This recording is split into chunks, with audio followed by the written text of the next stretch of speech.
Hi everyone, welcome to your channel CUET PG under 24/7। तो जब से दिल्ली यूनिवर्सिटी का PG पोर्टल शुरू हुआ है तब से बहुत सारे बच्चों में कन्फ्यूज़न है कैटेगरी 1 और कैटेगरी 2 को लेकर के कि आप कौन सी कैटेगरी में आते हो, क्योंकि कैटेगरी 1 में भी आपका 1A, 1B, 2A और 2B इस प्रकार से भी कैटेगरीज के पार्ट दे रखे हैं। तो आपको अगर समझना है कि कैटेगरी 1 और कैटेगरी 2 में क्या डिफरेंस है और 1A, 1B, 2A और 2B का मतलब क्या है, तो आज इस वीडियो में संपूर्ण जानकारी मिलने वाली है। तो जल्दी से पहले वीडियो को अपने दोस्तों के साथ भी शेयर कर दीजिएगा। चलिए तो जहाँ तक हम बात कर लेते हैं कैटेगरीज के बारे में, तो अभी दिल्ली यूनिवर्सिटी में 2 कैटेगरीज में एडमिशन्स होता है। आधा सीट जो होती हैं पर्टिकुलर कोर्स की वो उनके लिए रिजर्व्ड होती हैं जिन्होंने दिल्ली यूनिवर्सिटी से पढ़ाई करी है, वहीं आधी सीट जो होती हैं वो बाकी सबके लिए रिजर्व्ड होती हैं, मतलब बाकी सबके लिए ओपन होती हैं जो किसी भी अदर यूनिवर्सिटी से अपनी ग्रेजुएशन या पोस्ट ग्रेजुएशन करके आए हुए हैं। क्योंकि कुछ बच्चे डबल MA भी करते हैं तो उन्होंने अपना PG किसी और डिसिप्लिन में किसी और यूनिवर्सिटी से भी किया होता है। तो यहाँ पे अगर हम कैटेगरी 1 और कैटेगरी 2 की बात करते हैं तो पहले बेसिक डिफरेंस समझ लेते हैं, उसके बाद हम अलग अलग कैटेगरीज में और ज़्यादा डेप्थ में जाएंगे। कैटेगरी 1 की बात करें तो that is open to all. अगर हम कैटेगरी 1 की बात कर रहे हैं तो ये ओपन टू ऑल है, ठीक है, यानी कि इसमें कोई भी एडमिशन ले सकता है। अगर आप कैटेगरी 2 में आते हो तो you are graduated from Delhi university, ठीक है, ग्रेजुएटेड फ्रॉम DU। अब इसमें भी कंफ्यूजन है कि मैम ग्रेजुएशन में क्या हमारे पास प्रोग्राम होना था या फिर क्या हमारे पास ऑनर्स होना था।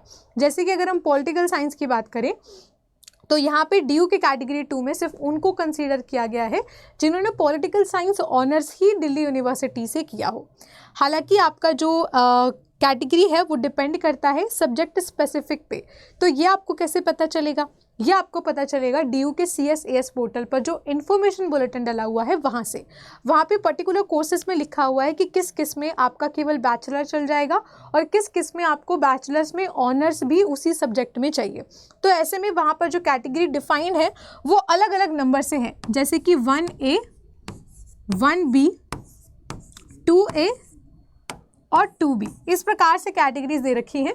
कुछ कुछ पर्टिकुलर प्रोग्राम में सिर्फ 1A और 2A तक है, कुछ कुछ में केवल इन 3 कैटेगरीज के बारे में है और कुछ कुछ में इन चारों ही कैटेगरीज के बारे में डिफाइंड हो रखा है। तो ये समझने के लिए हमें जल्दी से चलना पड़ेगा अपनी दिल्ली यूनिवर्सिटी के इन्फॉर्मेशन बुलेटिन पर।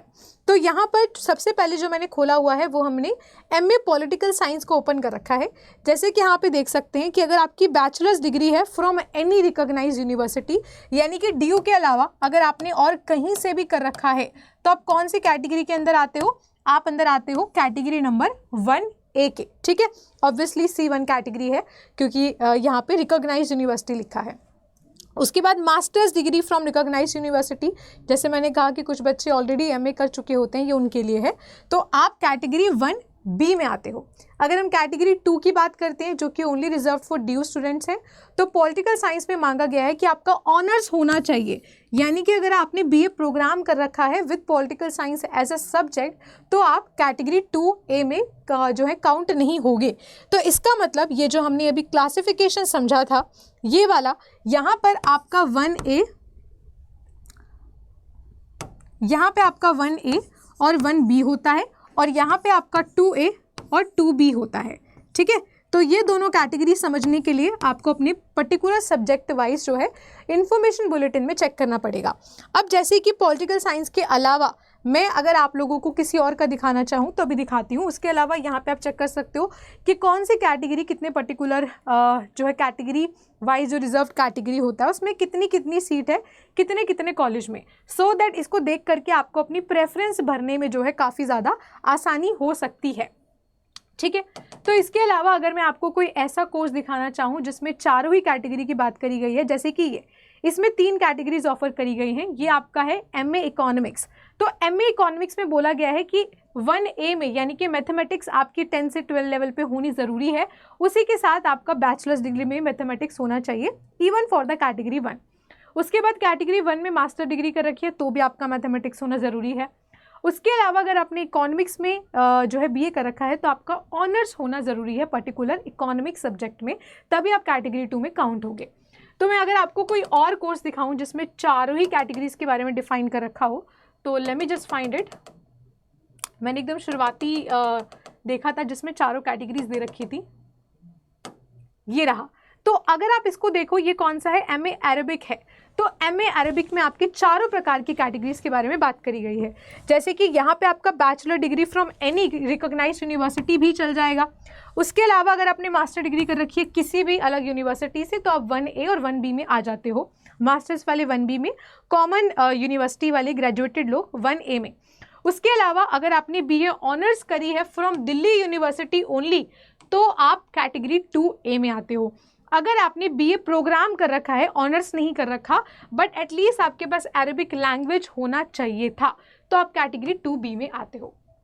तो जैसे कि मैंने आपको एग्जांपल बताया कि ये डिपेंड करता है पर्टिकुलर कोर्स पर कि वहाँ पे क्या चारों कैटेगरीज से एडमिशन हो रहा है, क्या वहाँ पे केवल 2 कैटेगरीज में एडमिशन हो रहा है या फिर 3 कैटेगरीज में एडमिशन हो रहा है। तो ये आपको पर्टिकुलर पोर्टल पे जो इनका बुलेटिन है वहाँ पे जाकर के सब्जेक्ट स्पेसिफिक चेक करना पड़ेगा। तो आई होप सो आप सभी का जो कन्फ्यूज़न था दोनों कैटेगरीज को लेकर कि मैम क्या हम कैटेगरी 1 में आ रहे हैं या 2 में आ रहे हैं, वो अब आप लोग को क्लियर हो गया होगा। इसी के साथ आज के वीडियो में सिर्फ इतना ही। और अगर आप लोग 2026 के लिए अपने किसी नाउन को रेफर करना चाहते हैं या फिर आप खुद ड्रॉप ले रहे हैं, so you can send your name, contact number and batch name to this email ID। तो यहाँ पे मैं आपको पूरा गाइड कर दूंगी हमारे ऑल CUT PG कोर्सेज पे at the best price. So thank you so much for watching this video. मिलते हैं आपसे नेक्स्ट वीडियो में, तब तक के लिए goodbye, take care, best of luck.